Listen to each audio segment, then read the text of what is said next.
Hi friends, welcome back to Lullaby Land. Today we're going to read How Full Is Your Bucket, written by Tom Rath and Mary Reckmeyer.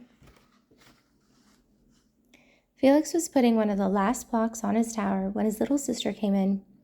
"I want to build with you," she said. Felix scowled. "Go away, you're too little." "I'm big. Stay back, you'll knock it over."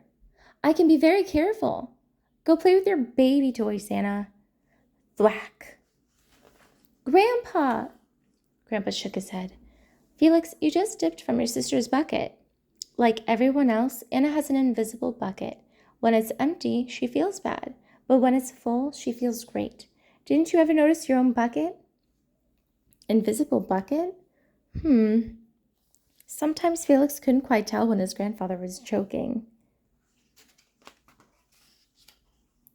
But the next morning, when Felix woke up, there it was, a small gray bucket floating above his head.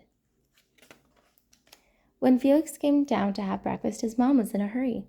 "I've got a meeting this morning, and it's almost time to go. Anna, sit still." Felix slipped, and chocolate scattered across the floor. "Felix!" yelled his mom. "You should have used a stool to reach that." Felix could feel his bucket tip, and big, invisible drips spill out.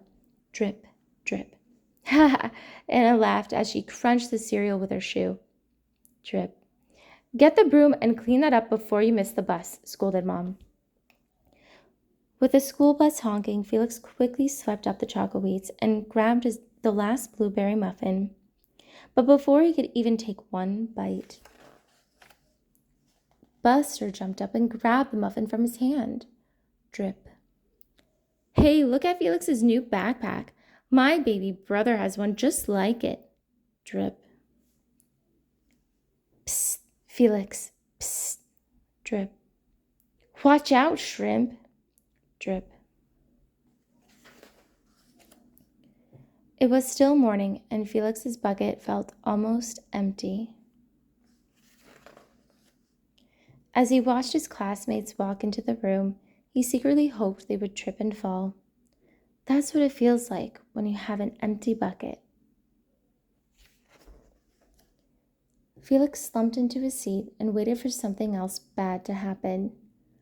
Mrs. Bumblenickle walked slowly up to his desk and handed him a paper. He could hardly bear to look. "Felix, you wrote a wonderful story. Would you please share it with the class?" Felix grinned and felt a big drop land right in his bucket. Drop. Drop, plop, plink, drop. "The Giganosaurus Who Wanted a Pet," by me, Felix. The class grew quiet.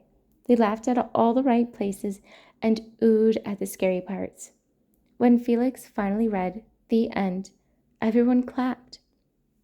Even Emily, who sat next to him and didn't usually like dinosaurs. Felix felt a whole shower of drops land in his bucket. Maybe the day wouldn't be so bad after all. Drop. "Team captains today are Veronica and Felix." Drop. "Nice cow." "It's a dog." "Well, nice colors there, Felix." "Cool laser ant backpack, Felix."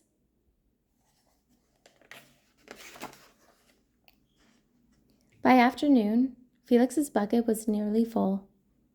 At recess, when he looked around, Felix suddenly realized that his grandpa was right. Everyone else had a bucket too. Drop, drop. "Let me help you." "Here's your baseball. Catch." "Thanks, dude." Drop, drop. "Hi, I'm Felix. First day?" "Yes, I'm Amir." Drop, drop. The strange thing was that for every drop he helped put in someone else's bucket, he felt another drop in his own bucket. When Felix burst in the door after school, he shouted, "You were right, Grandpa. I do have a bucket, and I understand how it works." Then he saw Anna's torn doll. "Bad dog," he almost scolded. But then he thought, dogs might have invisible buckets too. "Your doll will be okay, Anna," said Felix. "Mom will fix her." Until then, do you want to help me build the tallest building in the world with my blocks? And so they did. Well, friends, that was a great story and a great lesson too. Thank you so much for watching. Like, subscribe, and I'll see you guys next time. Bye!